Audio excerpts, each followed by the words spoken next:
नमस्कार। नमस्कार। बिहार के हमारे तमाम दर्शकों को, अपने सुधीजनों को, अपने मित्रों को, अपने सारे परिवार और स्वजनों को मेरा नमस्कार।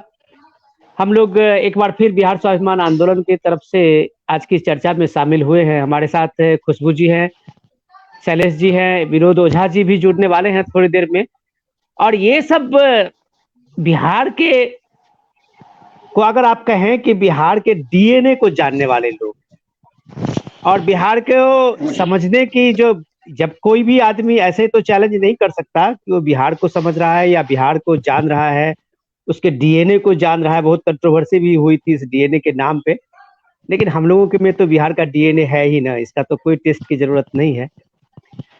तो ये इन सारे चीजों के बीच में शैलेश जी, आज चर्चा करने से पहले एक बड़ा दुखद घटना हुई बिहार में और भी मधुबनी जिला में, मिथिला में।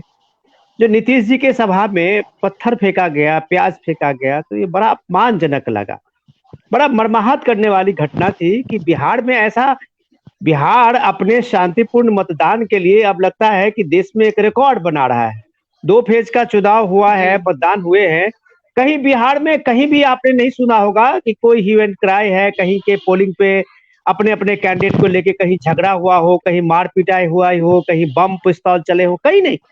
बिहार इस एक दशक में ऐसे बदला, जो हम तो बिहार में काबा ईबा में बदनाम होते रहे हैं, लेकिन बिहार में जितने शांतिपूर्ण मतदान का रिकॉर्ड बना है पिछले एक दशक में, मुझे लगता है कि पूरे दुनिया को एक आईना दिखाने वाला है कि बिहार जो हो बूथ कैप्चरिंग, ग्रैबिंग और इस सब के लिए, वायलेंस के लिए मशहूर था, उस बिहार में शांतिपूर्ण मतदान हो रहे हैं। उस बिहार में इस कोरोना काल में 52, 53, 54% वोटिंग हो रही है। तो आप कह सकते हैं कि बिहार तो बिल्कुल बदल गया है और बिहार ने अपने बदलाव का एहसास तो पूरी दुनिया को कराया है, लेकिन दुनिया बिहार के इमेज को बदलने के लिए तैयार नहीं है। वजह कि इन सारी स्थितियों में आज एक बिहार के चीफ मिनिस्टर के सभा में अगर पत्थर और अगर प्याज के गोले फेंके जा रहे हो तो ये अपमानजनक है बिहार का।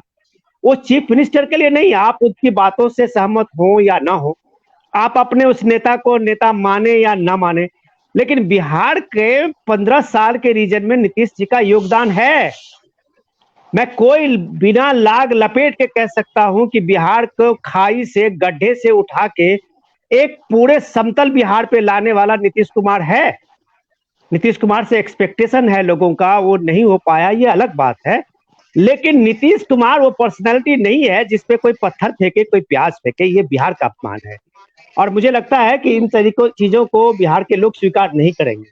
उनका बहुत कंट्रीब्यूशन है। हाँ, वो हम लोगों के एक्सपेक्टेशन पे खड़े नहीं उतरे हैं, वो ये अलग बात है उनसे नाराज होने का। ये वोटर जो है वो अपने अपने तरीके से ये फैसला करें। लेकिन शैलेश जी, मैं आज सीधे आपके पास इसलिए आ रहा हूं कि पिछले 2 बार से हम लोग, पता नहीं, एक कम्युनिकेशन गैप हो गया है बहुत अरसे के बाद का, जो मैच नहीं कर रहा है या फिर पता नहीं आपकी तरफ से कुछ टेक्निकल एरर है। आज मैं बिहार टेक्निकल के एरर। था आज मैं जो सेकेंड फेज का इलेक्शन को जब देख रहा था सुबह से और उस चीज को समझ रहा था, तो जबरदस्त उत्साह देखने को मिला। 94 सीटों के चुनाव में जो लोगों का उत्साह था, तो आपने अपने पोस्ट पर एक बार लिखा कि बिहार में एक लहरिया गीना हो रहा था। नहीं तो नहीं नहीं नहीं नहीं। मुझे मुझे मैं अपनी बात बिहार पूरी कर का लूं। तो बिहार वो का जो एक आप, जो मिजाज है बिहार का बिहार का, जो एक बिहार का एक मिजाज है गाना। बिहार का, आनंद भाव में बिहार सब चीजों को देखता है, देखने की एक आदत है बिहार में, कोई हड़बड़ाहट नहीं है। तो बिहार का जो ये आनंद है, ये एक तरह से जो चीजों को पॉजिटिव रूप में देखने की जो एक बिहार की एक शुरू से एक आदत सी रही है।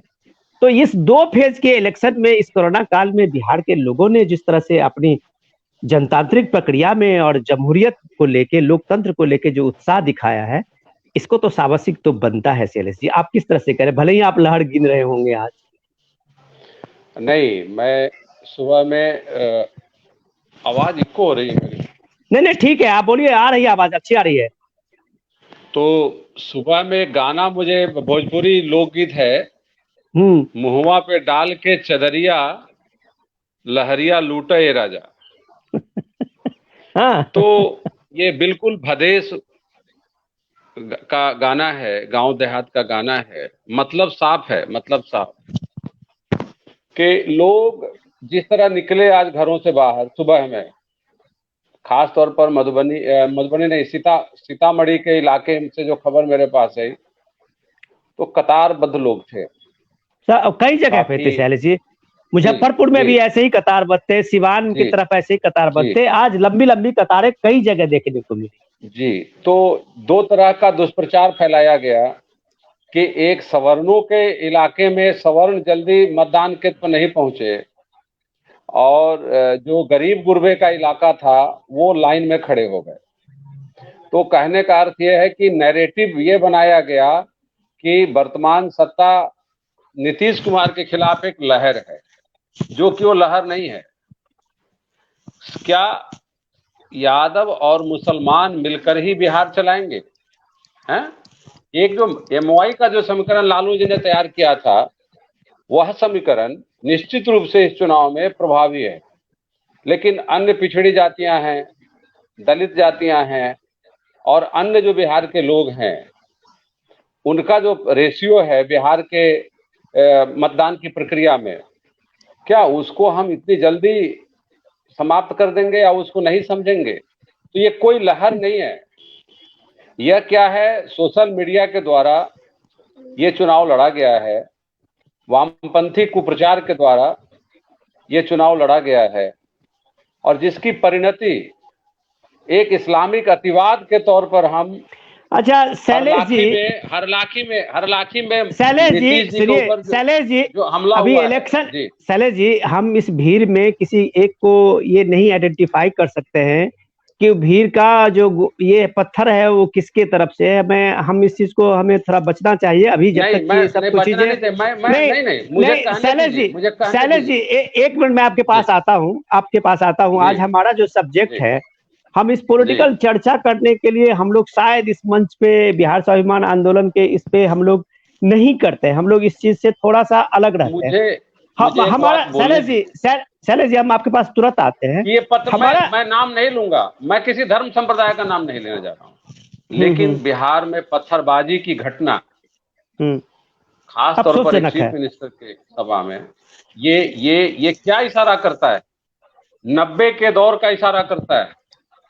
अगर अगर कोई शैलेश जी सत्ता मैं इस बदलने चीज की को बात आती। मानता जी हूं कि इस घटना से, इस शैलेश जी इस घटना से बिहार के हर आदमी दुखी होंगे, चाहे वो किसी कम्युनिटी से हो, किसी वर्ग से हो, किसी जात से हो। नीतीश कुमार के कद को, नीतीश कुमार के काम को आप एक पत्थर और एक प्याज फेंक के उसको छोटा नहीं कर सकते हैं। ये लोगों ने जो किया है बहुत छोटे लोग हैं, उनकी साजिश अपनी बेनकाब हो जाएगी। मैं खुशबू जी के पास में आता हूँ। खुशबू जी, बिहार में जी जी कमाल तो जी सर। बिहार के लोगों का है कि सबको ताली बजाने का और सीटी बजाने का मौका देता है। हर को लगता है कि इस चुनाव के समीकरण में कि वो लोग जो कह रहे हैं वो बिल्कुल सही है, लेकिन ऐसा सही होता नहीं है। क्योंकि बिहार जी में जो सही करने वाले लोग हैं, जिनके वोटर का असर है और जो सही फैसला करते हैं, उनके पास कोई जा नहीं रहा है, और वो वोटर है महिलाएं। जब कभी आप देखते होंगे चुनाव में, चाहे फर्स्ट फेज में देखें या सेकंड फेज के चुनाव में देखें, महिलाएं बड़ी तादाद में निकलती हैं वोट करने। आज भी मैं देख रहा जी था जितने मीडिया के चैनल्स के माइक महिलाओं पर कोई भी डाल रहा था और पूछने की कोशिश कर रहा था, तो किसी पत्रकार को महिलाएं ने जवाब नहीं दी होगी, लेकिन वो बड़ी तरीके से वोटिंग करने आती है और वोट करके चली जाती है। तो मुझे लगता है कि बिहार में सत्ता के इस खेल में, बिहार में सियासत के इस खेल में अब महिलाएं एक इम्पॉर्टेंट रोल अदा करती हैं और वो फैसला करने लगी हैं। आपका क्या एक्सपीरियंस है खुशबू जी? बिल्कुल सर। हमको लगता है कि हमेशा से ही महिलाओं का एक बहुत बड़ा योगदान रहा है इलेक्शंस में, वोटिंग के दौरान। उन वो ज्यादा से ज्यादा, हालांकि ये बात जरूर है कि उनके मुद्दों को उठाया नहीं जाता है जितनी जरूरत है। अभी हमको लगता है कि बिहार में जितनी ज्यादा सेफ्टी या घर खर्च, ये जो एलपीजी वगैरह जो चीजें होती हैं जो महिलाओं के रिस्पॉन्सिबिलिटीज में आती हैं, तो इन चीजों पे ज्यादातर ध्यान नहीं दिया जाता है पॉलिटिकल पार्टीज की तरफ से। कोई हम जैसे वर्किंग वुमेन के पास नहीं आके कोई ये पूछता कि आप लोगों को किस तरीके की जरूरी या मूलभूत जो सुविधाएं हैं वो क्या चाहिए। बजाते इन सारी चीजों के बावजूद भी जो वोटिंग परसेंटेज होता है वो हमको लगता है कि कई जगहों पे मर्दों से ज्यादा होता है महिलाओं का। और ये मुझे यस, लगता है कि रिस्पॉन्सिबिलिटी का एक चूंकि हम रिस्पॉन्सिबल ज्यादा अपने आप को समझते हैं, तो हमको as a voter, as a citizen भी ये लगता है कि ये हमारा कर्तव्य है कि हम जाके वोट करें, भले ही वो आदमी हमारे बारे में, हमारे मुद्दों को उठाता है या नहीं उठाता है।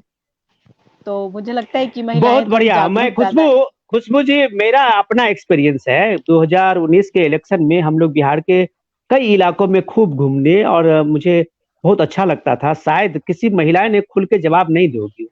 आज जब हम मीडिया हम्म। में देखते हैं, मेन स्ट्रीम मीडिया में, खास करके दिल्ली में, किसी भीड़ को लेके अगर वो एनालिसिस, पॉलिटिकल एनालिसिस और कंक्लूजन पे पहुंचते हैं लोग, तो ये हंसी आती है। क्योंकि ये इसलिए कि बिहार की जो महिलाएं हैं, जो वोटिंग टर्नआउट में भी सबसे आगे हैं और फैसला करने में भी अभी कम से हम्म। कम इस पिछले एक दशक में बड़ी दक्ष रही है, और बड़ी कमाल की जी। वो फैसला करती है। और इसमें ऐसा कोई मर्दों का और उनके अपने घर के लोगों का कोई दबाव भी नहीं है, या वो पूछ के भी नहीं जाती हैं कि किसको वोट करना है। महिलाएं सर अपने सर विवेक से लेकिन और ऐसा, जी सर, लेकिन मुझे लगता है कि ये परसेंटेज बहुत कम है। ये रूरल एरियाज में, हम अर्बन एरियाज में हम ये कह सकते हैं कि औरतें अपने मन मर्जी से अपना वोट देती हैं। बट अर्बन एरियाज में मुझे लगता है अभी भी, रूरल एरियाज में अभी भी मुझे लगता है कि ये है कि जहां पे वो मर्दों हो ने कहा वहां पे, जी जी, ये चीज ये हमको आपकी लगता बात, है कि रूरल एरियाज में है। मैं ये आपकी बात से मैं थोड़ा सा सहमत हो सकता हूँ। लेकिन मैं आता हूँ विनोद जी के पास हम्म। में कि ओझा जी, बिहार के इलेक्शन को लेके अब तो मुझे लगता है कि आज के दौर में कोई एग्जिट पोल की तो चर्चा नहीं है, लेकिन जो पंडित हैं उन लोगों का अपना अपना समीकरण होने लगा है, और वो लोग एक तरीके से भीड़ को लेके समीकरण देने लगे हैं। लेकिन शायद हम भूल हम्म। जाते हैं कि जिन जिन इलाकों में जितना ज्यादा भीड़ दिखी है इलेक्शन के रैलियों में, वहां वोटिंग परसेंटेज बहुत कम रहा है। तो क्या बिहार में वोटिंग और ये इलेक्शन में भीड़, और चुनाव की रैलियों में भीड़, और पोलिंग बूथ पे प्रेजेंटेशन, और सॉरी उसका टर्न आउट, दोनों में फर्क है क्या? विनोद जी, मैं आपसे पूछ रहा हूं। ओझा जी, अगर आप मेरी बात सुन रहे हो।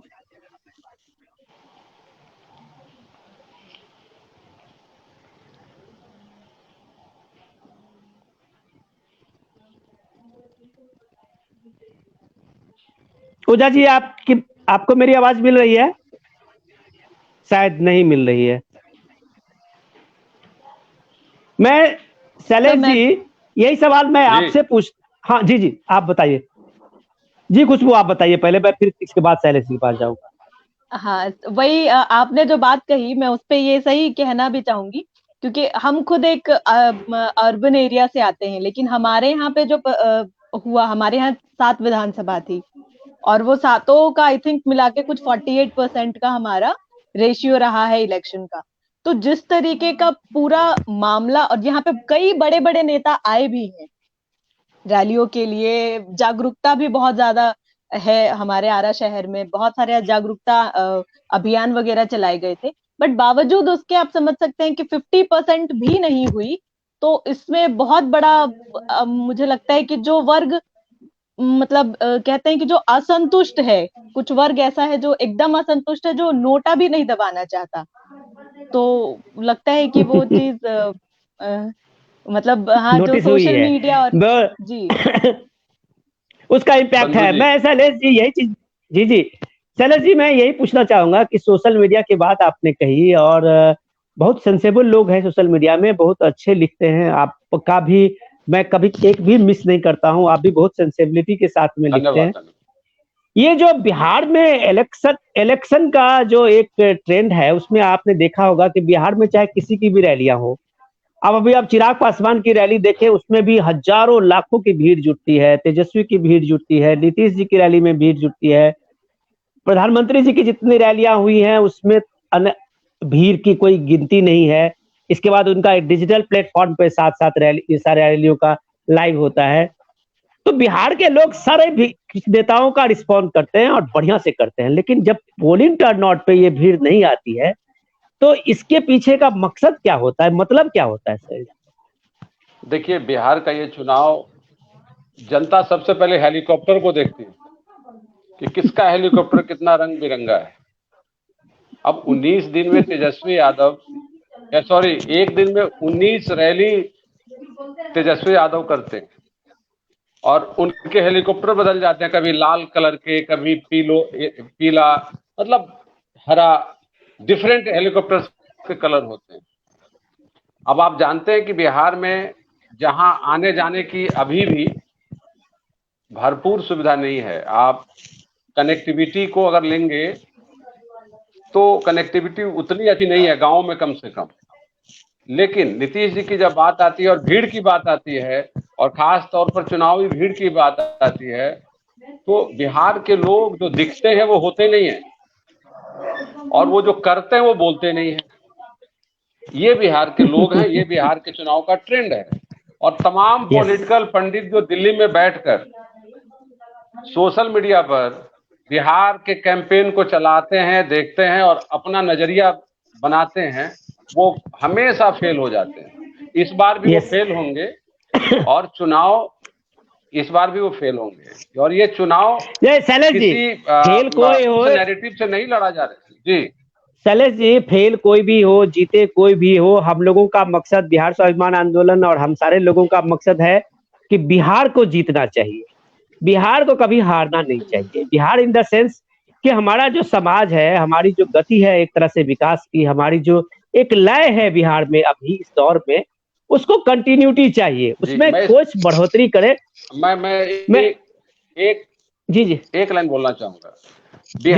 बिहार तब तक हारेगा तब जब तक आप जातिवाद के आधार पर बिहार का चुनाव करेंगे। ये संविधान का अपमान है। भारत का संविधान हमें इतना संकीर्ण जातिवाद के लिए इजाजत नहीं देता है। बहुत बढ़िया। मैं ओझा जी के पास आता हूँ, शायद वो कनेक्ट हो गया। ओझा जी, आपसे शायद मैं, आप हमारी बात सुन रहे हैं? शैलेश जी, हाँ, चलिए बोलिए। एक सेकेंड। जातिवाद को आधार बनाकर जब तक बिहार चुनाव लड़ेगा, बिहार की हार तय है। अब बिहार बदलेगा कैसे? बहुत बढ़िया। बिहार को बदलना है तो गलती 30 साल में जो हुई है, 15 साल में लालू जी ने जो गलती की, उसके बाद 15 साल नीतीश जी भी गलती किए। क्या किए? उन्होंने दलित को महादलित बना दिया, पिछड़े को अति पिछड़ा बना दिया। अरे किसी ने कहा कि गरीब ब्राह्मण भी है, गरीब भूमिहार भी है, गरीब राजपूत भी है, गरीब कायस्थ भी है, लेकिन नहीं, कहा क्या गया? भूरा बाल साफ करो। और उसी एजेंडे पर बिहार को रखा गया है, और उसी एजेंडे पर बिहार के चुनाव को लड़ा जा रहा है और देखा जा रहा है। इतना डिस्क्रिमिनेशन के साथ कोई स्टेट कब तक चलेगा और कैसे आगे बढ़ेगा? शैलेश जी, ये भी एक नैरेटिव हो सकता है। हम लोग इस डिस्कस से, हम लोग शायद उस चीज पे नहीं आ पाएंगे। हमारा जो हम लोगों का मकसद है, इसमें बिहार का स्वाभिमान बचता नहीं है। इस तरह से बिहार का स्वाभिमान को आप नहीं बचा सकते। मैं दूसरे पॉइंट पे आता हूँ। ओझा जी, आप मेरी आवाज सुन रहे हैं? ओझा जी, आप मेरी आवाज सुन रहे हैं या मेरी आवाज पहुंच रही है आपके पास?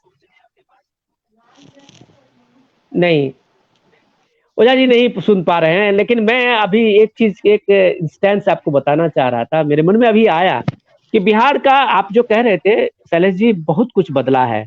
आप अगर देखिए, ये समझने की बात है और देखने की बात है कि आप चीजों को किस तरह से देखते हैं, नजरिए की बात होती है।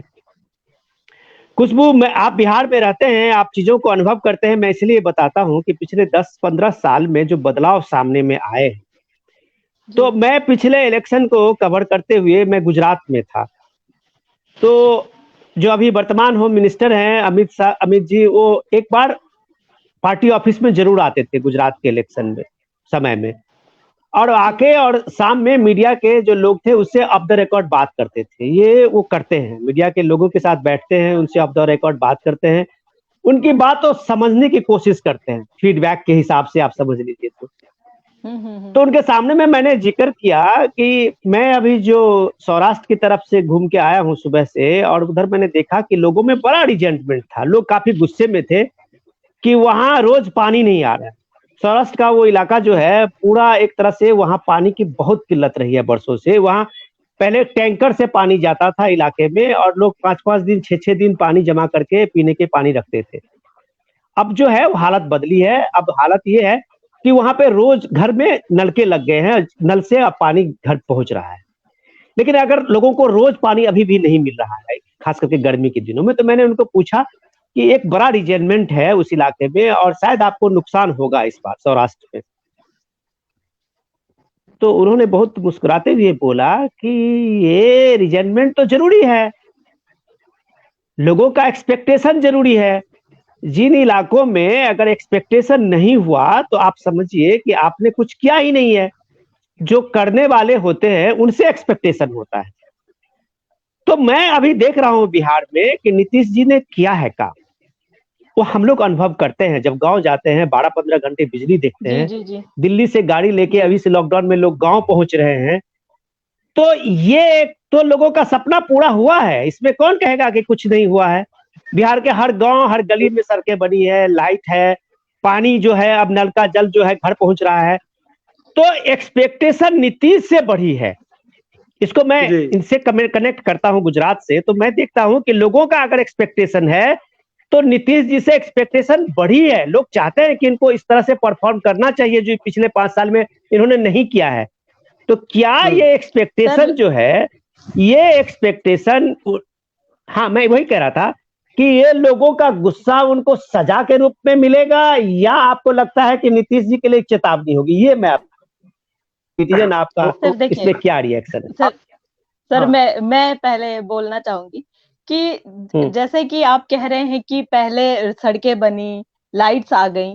सर मुझे लगता है 2020 या ये 2015 से 2020 का जो समय, अब हमको लगता है कि ये समय सिर्फ बिजली पानी इन चीजों का नहीं है। इन चीजों से ऊपर उठ के हमको बात करना है, क्योंकि ये यस। ये बहुत पिछड़ा चीज हो चुका है। मतलब ये तो हमारा मूलभूत चीज है, इसको बहुत पहले सुधर जाना चाहिए था।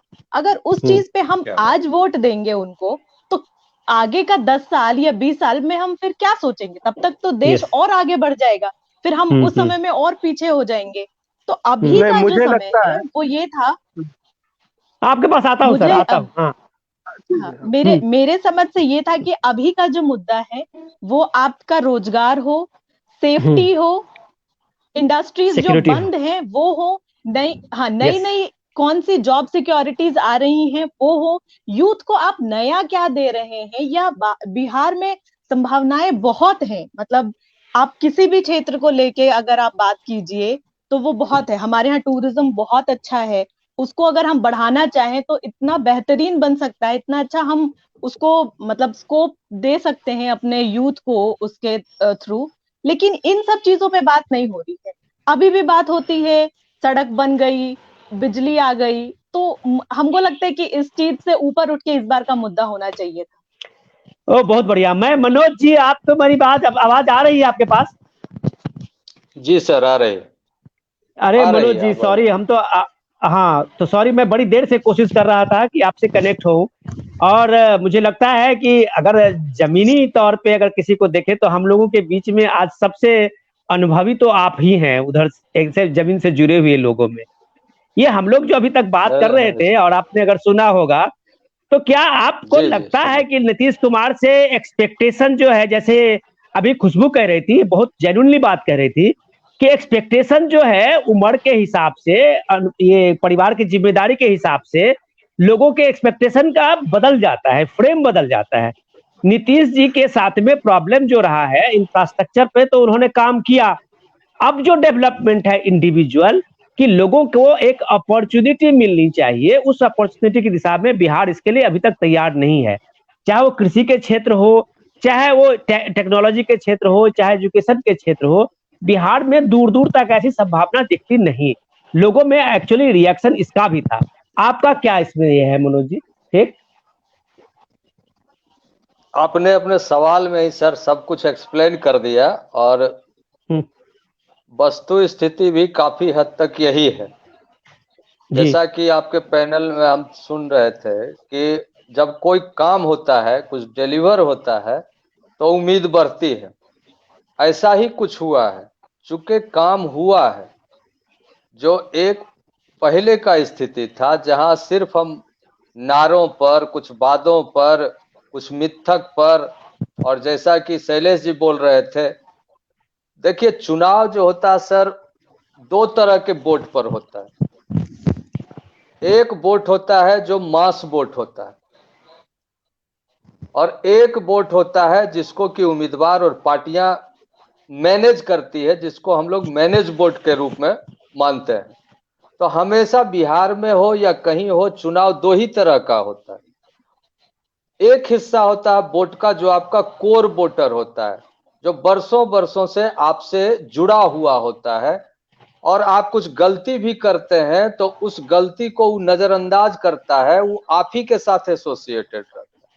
लेकिन हर चुनाव में एक नया वर्ग आता है जिसको हम लोग फ्लोटिंग वोट कहते हैं, जो अंतिम दिन तक, और अंतिम दिन क्या कहे, अंतिम क्षण तक निर्णय नहीं करता है कि आखिर हमको वोट किसको देना। जैसा कि बात भी अभी हो रहा था आपके चैनल में कि वोट को प्रभावित करने वाले कौन लोग हैं, जो वोटर तक आपके एजेंडे को, आपके विषय को, आपके बात को ले जाता है और वापस वोटर को मोटिवेट करके बूथ तक ले जाता है, जो आपके टर्नआउट को प्रभावित करता है। तो 1990-95 तक तो हम देखें कि एक वर्ग हुआ करता था जो वोट का ठेकेदार होता था। बैलेट पेपर का जिस समय जमाना था, उस समय तो बूथ लूटा जाता था, और जिनको चुनाव लड़ना होता था वो उन्हीं लोग के पास जाते थे जो उनको मैनेज करके, या समाज के जो कुछ उस तरह के लोग होते थे, प्रभावशाली लोग होते थे, उनसे आप मिलते थे। इधर के चुनाव में हम एक अंतर देख रहे हैं कि हर पार्टी और हर उम्मीदवार का यह कोशिश होता है कि हम हर मतदाता तक पहुंचे। अगर उनको उन तक अपनी बात ना पहुंचा पाए तो हम कम से कम फिजिकली उन तक पहुंचे, उनको प्रणाम करें, उनके सामने अपना उपस्थिति दर्ज करें। ये सब चीज बदला है सर, बहुत बड़ा बदलाव है ये। और उन तक जो जानकारी है, आपसे ज्यादा वो आपको जानते हैं। मैं राजनीतिक कार्यकर्ता हूं, इसका यह मतलब नहीं मैं पार्टी के मीटिंग में जाता हूं, ये अलग बात है, लेकिन हमसे ज्यादा हमारे घर में हमारा बेटा है, हमारी बेटी है, हमारी पत्नी है, वो कहीं नहीं जाती है, किसी रैली में नहीं जाती है, किसी मीटिंग में नहीं जाती, लेकिन उन तक, जैसा कि सोशल मीडिया के जरिए, मोबाइल के जरिए, टीवी के जरिए, अखबार के जरिए, तो ये भूमिका भी बदली है। अब सर आजकल तो फोन कॉल्स भी आते हैं, फोन कॉल्स भी आते हैं, फोन कॉल्स भी आते हैं, सही कहा आपने। तो ये सारा, जिसको मैनेजमेंट की भाषा में बोला जाता है कंज्यूमर बिहेवियर। पॉलिटिकल पार्टी भी एक आइडिया बेचती है, अपना प्रोग्राम लेके आती है और हम लोग उसको खरीदते हैं। तो हमारा बिहेवियर बदला है सर, और ये हर चीज में बदला है। पहले हमको शर्ट पैंट भी खरीदना होता था तो गांव में 3, 4, 5 आदमी के साथ मिलते थे। एक टीवी खरीदना हो तो कौन सा खरीदें, एक्सपर्ट से पूछते थे। आजकल तो सारा तरह का चीज है, आप बता रहे हैं कि क्या खरीदना। पहले बड़े बताते थे घर के अंदर कि ये सामान खरीदना है, अब बच्चे से पूछा जाता है कौन सा मोबाइल खरीदे। और ये अच्छा, तो मैं सब अनुभव से गुजरे हैं। मनोज जी हमारे बीच में अभी विनोद जी भी आ गए हैं, और आपके ही अनुभव को लेके हम ये शेयर करते हैं इनसे कि मनोज जी जो बता रहे थे कि जो वोटर का उन्होंने बहुत तरीके से आइडेंटिफाई किया है, कोर वोटर से लेके ट्रेडिशनल वोटर से लेके कास्ट वोटर शायद की बात उन्होंने नहीं की है, लेकिन एक तरह से सारे वोटर्स के पैटर्न्स को उन्होंने काफी अच्छे तरीके से समझाया है। फ्लोटिंग वोटर्स जो है, जो स्विंग वोटर्स जो है, जो हर इलेक्शन में भूमिका अपना जबरदस्त उसकी है, जो कभी भी परसेंटेज को 5% इधर या 2% इधर करके पूरे रिजल्ट के रद्दो बदल करने में उसकी अपनी एक कैपेसिटी है। बिहार के इलेक्शन में, इस बार के इलेक्शन में, इस कोरोना काल के इलेक्शन में 53-54% का टर्नआउट है, ये अपने आप में बिहार में बहुत कमाल की चीज है। आपको ऐसे कौन से वर्ग लग रहे हैं यूथ में, महिलाओं में, या 50 के ऊपर जो एक्सपीरियंस्ड आदमी हैं उनमें, ऐसे कौन सा एज ग्रुप में फैक्टर है जो जिसकी भूमिका बिहार के इलेक्शन में कुछ एक नई चीज देखने को मिल सकती है। विनोद जी, आप क्या क्या अनुभव है? इस बार का जो इलेक्शन है, इसमें मुझे लगता है कि राजद ने एक स्विंग लिया हुआ है। राजद ने जो नौकरी का मामला उठाया है, उसमें निश्चित रूप से युवा वोटर को आकर्षित किया है। सही बात यह है कि ये युवा वोटर पूर्व के कामों को नहीं जानते हैं, विकास के कहां से कहां हुआ इस बात को वो पूरी तरह से नहीं समझ पाते हैं। उनको ये भी नहीं पता है कि पूर्व के 15 साल, इस 15 साल के पहले के 15 साल की क्या स्थिति थी और कहां से कहां बिहार आया। इंफ्रास्ट्रक्चर बढ़ा, बिजली हुई, ये सारी बातें जो है उनको लगता है कि ये नेचुरल है, नैसर्गिक है, इसमें कुछ नया नहीं है। तो उनको नयापन नहीं लगता। जिस उम्र में उनको फील करना था, उस उम्र को उन्होंने इधर हाल में जिया है, वो फील नहीं कर पाए। कि जैसे आप समझिए कि कोई आदमी, कोई व्यक्ति नौकरी करता है तो उसका बच्चा उसके नौकरी के सुख को देखता है। उसकी जैसे बेटी है, बड़ी हुई, उसकी शादी होनी है, तो बेटी उस सुख सुविधा में पली होती है, तो बाप की गरीबी की कहानी भी बहुत कम महसूस कर पाती है। तो नए जगह में जाने में उसको हो सकता है कि एडजस्टमेंट में प्रॉब्लम है। उसी तरह से जो नए बच्चे हैं हमारे, जो फ्लोटिंग बोट्स हैं, उनको मानसिक रूप से उनमें थोड़ी दिक्कतें हैं। वो जरूर निश्चित रूप से इस बार निर्धारित करेंगे वोट के परसेंटेज को।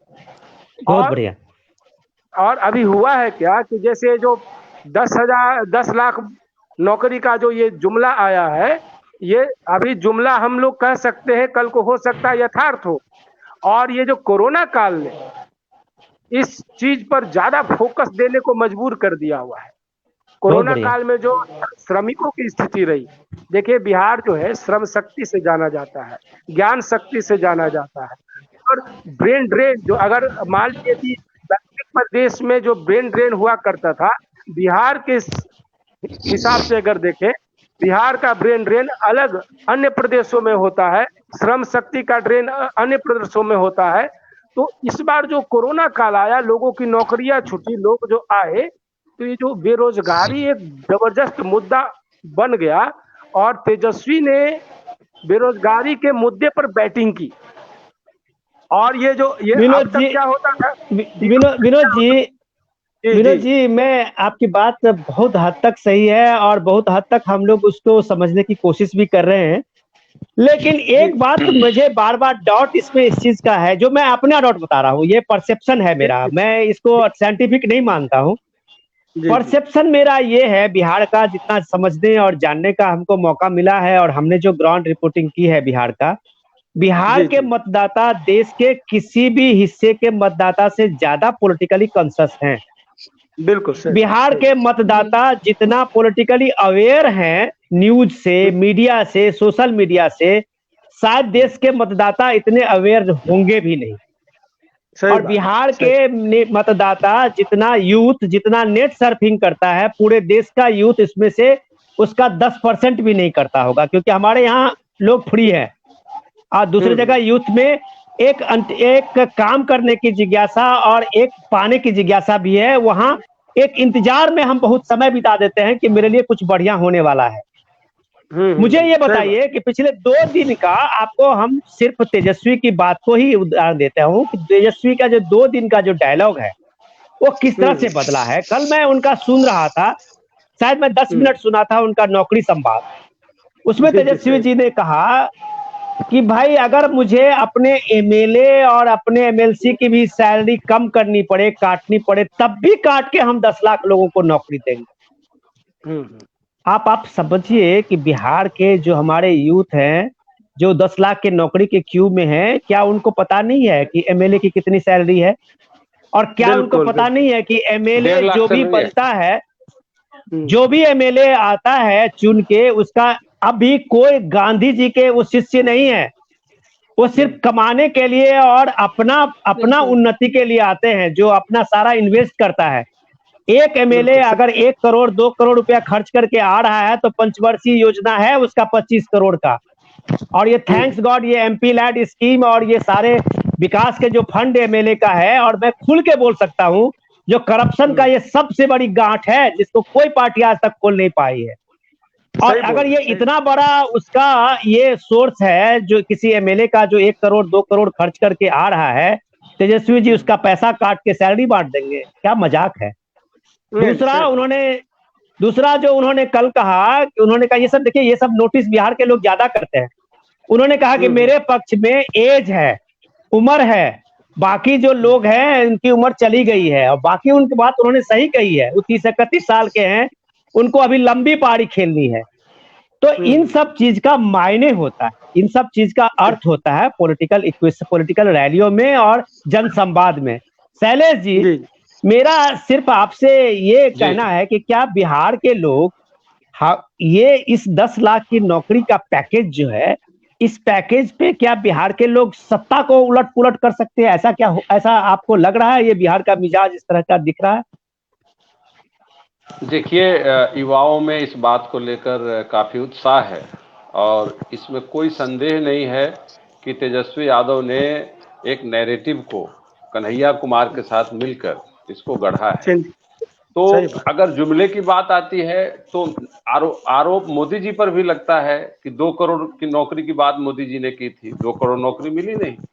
तो ये एक जुमला है, बिहार और देश जुमले से नहीं चलेगा, इसको हम लोगों को समझना होगा, नौजवानों को भी समझना होगा। तो जहां तक मेरे पास जो खबर है, जो भी लोग हैं, नौजवानों को उनके जो वरिष्ठ बुजुर्ग लोगों ने आज समझाया भी है 2-3 दिनों के अंदर कि भाई नौकरी जब मोदी नहीं दे सकता है तो तेजस्वी कहां से दे सकते हैं, वो देश के प्रधानमंत्री हैं।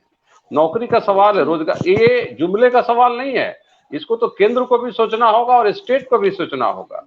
रही बात तेजस्वी के इससे चुनाव पर प्रभाव, तो एक प्रभाव चुनाव का तो दिख रहा है, लेकिन अब वो वोट में बदला है कि नहीं बदला है ये 10 तारीख को पता चलेगा। और मुझे लगता है कि बहुत ज्यादा ये मायने नहीं रख रहा है, और अगर ये मायने रखेगा तो सत्ता नीतीश जी की बदल जाएगी, बुरा नहीं मानेंगे आप।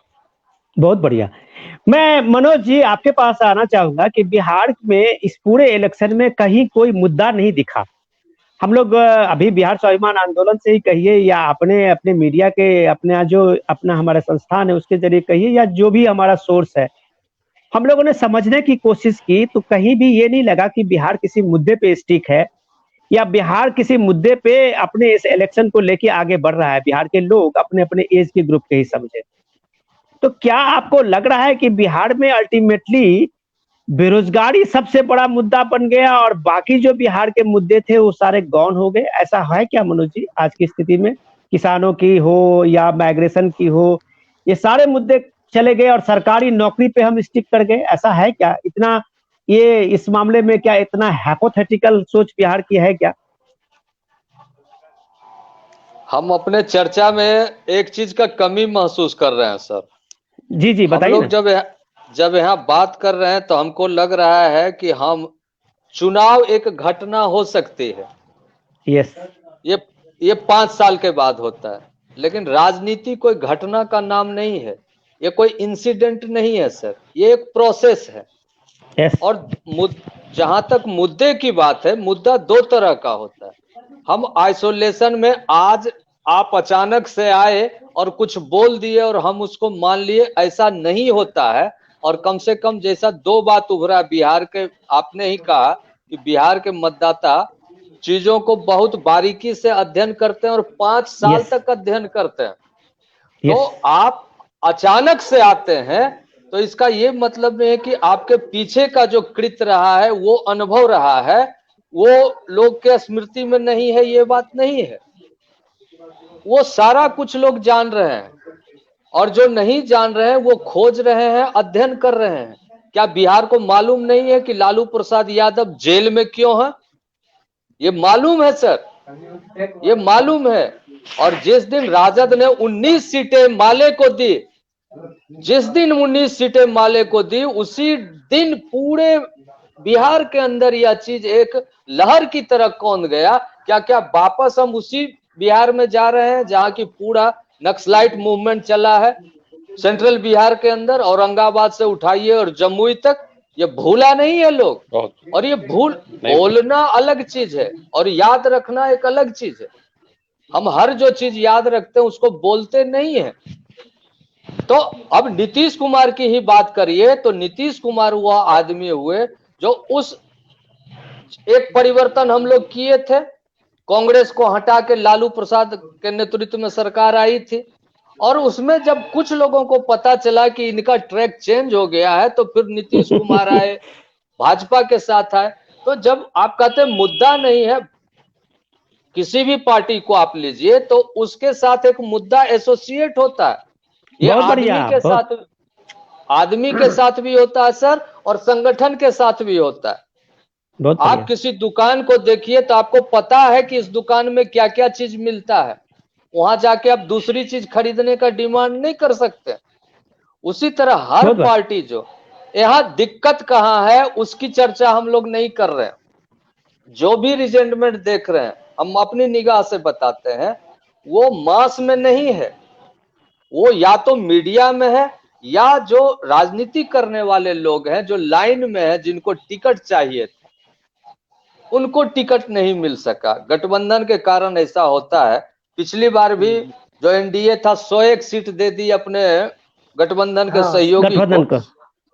राजनीति सर, राजनीति में एक अस्टूल चलता है, एक परसेप्शन की राजनीति होती है, वो मेरा मानना है वो तुरंत नहीं बदलता है, लेकिन एक राजनीति है जो बदलता है, जिसको हम लोग कहते हैं परमुटेशन और कॉम्बिनेशन की राजनीति, यस, जिसको हम जोड़ और तोड़ की राजनीति कहते हैं।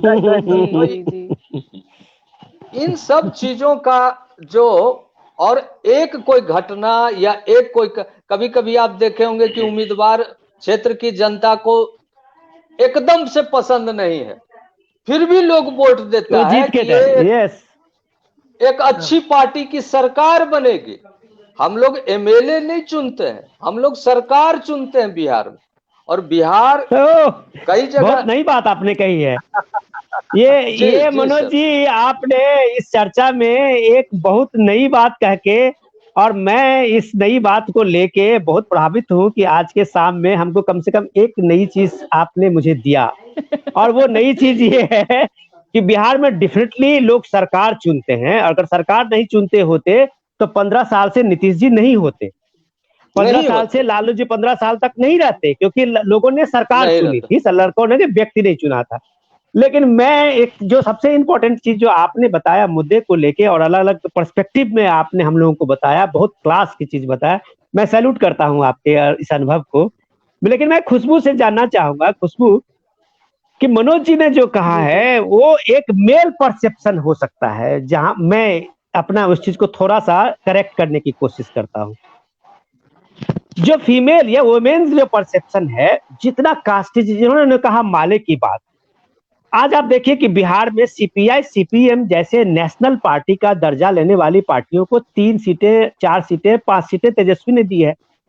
सीपीआई एमएल को क्यों उन्होंने 19 सीटें दी है? तो उसके पीछे कहीं ना कहीं कास्ट इक्वेशन भी है, जो कभी भी किसी भी हाथ में तेजस्वी उस कास्ट को डिवाइड नहीं करना चाह रहे थे अपने वोट को, इसलिए प्रेफरेंस उन्होंने सीपीआई एमएल को दिया, सीपीएम और सीपीआई को नहीं दिया।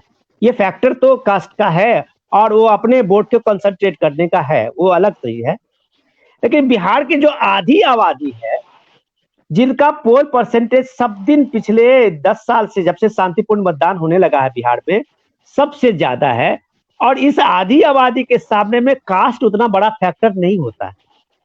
उसके सामने में फैक्टर होता है उसके फैमिली में जो महिलाएं चलाती है, और महिलाओं को जो रोजमर्रा के जिंदगी में जो अनुभव है, जैसे किसी फैमिली में अगर शौचालय मिल गया, गैस मिल गया हो, या किसी फैमिली में घर मिल गया हो, तो उसके सामने में कास्ट बहुत ज्यादा फैक्टर नहीं करता जब उसके सामने में ये सारे काम दिखते हैं, क्योंकि वो फेस करती थी महिलाएं। तो ये आधी आबादी का जो महिलाओं का जो रुझान है, जिस तरह से वोटिंग पैटर्न में उनकी समझ है और भागीदारी है, क्या आपको नहीं लगता है कि ये सारे बहस में हम लोग उस चीज को नहीं भाप पाते हैं, जो महिलाएं भी एक बड़ा फैक्टर है, जो इस कास्ट से, इस सारे इक्वेशन से अलग है? आपका क्या सोचना है खुशबू? सर, पहले तो जो सर बात कर रहे थे वो बहुत एकदम ग्राउंड लेवल पे बात कर रहे थे, जो चीज बहुत समझने वाली है मेरे लिए भी, क्योंकि बहुत ज्यादा हम पॉलिटिकल इस एनालिसिस में नहीं जाते हैं। हम बहुत ज्यादा अपने लेवल पे सोचते हैं कि हाँ मेरे लिए क्या सही है क्या गलत है, हम उस लेवल पे अपना जाके वोट कास्ट करके आते हैं।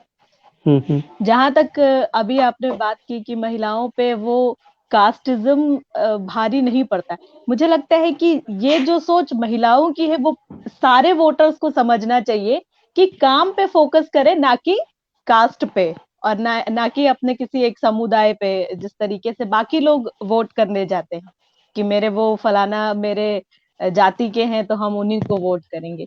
क्योंकि जिस तरीके से आपने कहा कि वो काम पे देती हैं, जाहिर सी बात है अगर एलपीजी गैस से अगर हमको फायदा हो रहा है, या बजट में जैसे खाने पीने का जो अनाज है अगर उसका दाम जो है वो कम हो जाता है, तो वो भी बहुत बड़ा एक रीजन हो जाता है कि नहीं फलाने की सरकार में हमको इतना कम हमारा बजट रहा है तो हम जरूर उनको ही वोट करेंगे। तो ये बहुत बड़ा एक रीजन हो जाता है कि आप बिना किसी साइड को समझते हुए आप बिल्कुल एकदम मोरली जाके और काम पे फोकस करके उस गवर्नमेंट को आप वोट देते हैं। तो मुझे लगता है ये सबको सीखना चाहिए, जो महिलाएं जिस तरीके से वोट कास्ट करती हैं उसी तरीके से बाकी लोगों को भी करना चाहिए। और एक और चीज हम अभी कहना चाहेंगे, वो जैसे सर जो अभी बात कर रहे थे कि ये अभी पूरा जो सिनेरियो चल रहा है गवर्नमेंट सर्विस का, तो मुझे लगता है कि जो चीज 10 साल 15 साल में नहीं हो पाई, या अभी जिस तरीके का पूरा माहौल पूरे देश में चल रहा है, उस तरीके से क्या हम इस चीज पे पूरी तरीके से फोकस कर सकते हैं कि हाँ अगर तेजस्वी ये कह रहे हैं कि हम 10 लाख वोट देंगे तो वो दे ही देंगे हमको, अगर ये चीज लोग समझ रहे हैं कि वो हमको मिल जाएगा, तो मुझे लगता है ये बहुत बड़ा बेवकूफी होगा हम जैसे लोगों के लिए, क्योंकि ये पूरे देश में ये चल रहा है कि ऐसा है ही नहीं, वो गवर्नमेंट के पास सर्विसेज है ही नहीं, तो वो कहाँ से देंगे? अगर देना होता तो मुख्यमंत्री जी 5 साल में दे चुके होते। खुशबू, मैं एक हमारे फेसबुक पे भी कई दर्शक जो हैं अपनी प्रतिक्रिया लिख रहे हैं, उसमें से विनोद जी मैं अपने एक दर्शक की प्रतिक्रिया ले रहा हूँ फेसबुक से। उन्होंने लिखा है कि अगर मान लीजिए 10 लाख न सही 2 लाख भी अगर तेजस्वी नौकरी दे देते हैं तो एक बड़ी अचीवमेंट होगी बिहार के लिए कि एक 2 लाख की नौकरी का एक पैकेज लेके वो आए, जो नीतीश जी पिछले 5 साल में 10 साल में नहीं कर पाए। जबकि बीजेपी और दूसरी पार्टियों का है, उनका अपना तर्क है कि हम 2 लाख क्या हम 15 लाख के नौकरी के रोजगार के अवसर पैदा करेंगे। ये रोजगार के अवसर बिहार के लोगों में उतना सूट नहीं करता जितना सरकारी नौकरी करता है। ये विनोद जी मुझे ये समझाइए कि सरकारी नौकरी को लेके बिहार में क्यों इतना आकर्षण है? या तो हम बहुत आलसी हैं या वो सिक्योरिटी जो चाहिए अवसर में वो अवसर में नहीं मिल पाता है। आप पत्रकार हैं और आपने जमीनी हकीकत जानते हैं हम लोगों से बेहतर, इसको आप समझाने की कोशिश करिए कि रोजगार के अवसर में और सरकारी नौकरी में ये बिहार में इतना फर्क क्यों है? देखिए, बिहार का जो स्थिति रहा है शुरू से, यहाँ मर्केंटाइल इकोनॉमी नहीं रहा है, मतलब कि व्यवसाय जन्य और प्रेम नहीं रहा है। व्यवसायी हमेशा बाहर से आते रहे हैं और व्यवसाय से जो प्रेम रहा है वो सब बहुत एक चुने हुए लोगों में रहा है।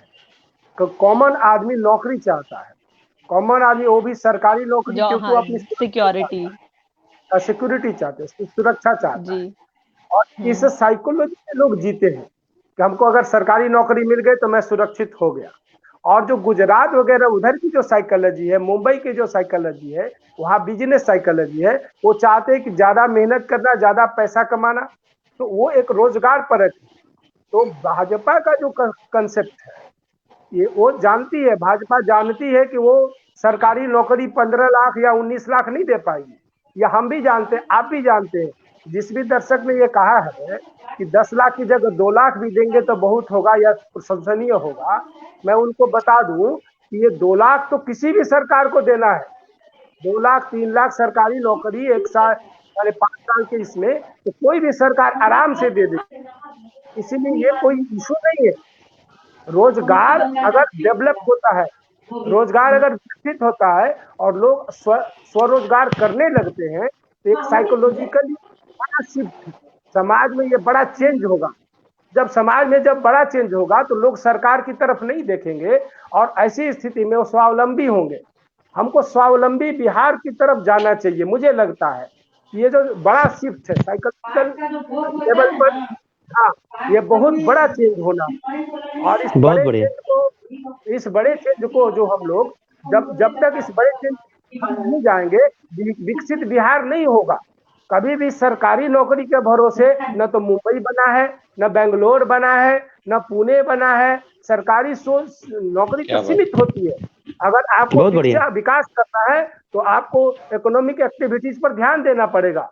और मुझे लगता है, मैं बहुत स्पष्ट एक प्रपोजल देता हूँ आपके द्वारा कि सरकार को चाहिए कि economic zone, special economic zone इलाकों में पैदा करे और वहां पर सुविधाएं दे, और पीपीपी मोड पर, प्राइवेट पब्लिक पार्टिसिपेशन, हाँ, पार्टिसिपेशन मोड पर वहां पर संस्थाएं पैदा करे, वहां पर उद्योग पैदा करे, और वह स्वरोजगार के और क्या नाम है, स्मॉल स्केल इंडस्ट्रीज के अवसर पैदा करे, तभी विकास होना है।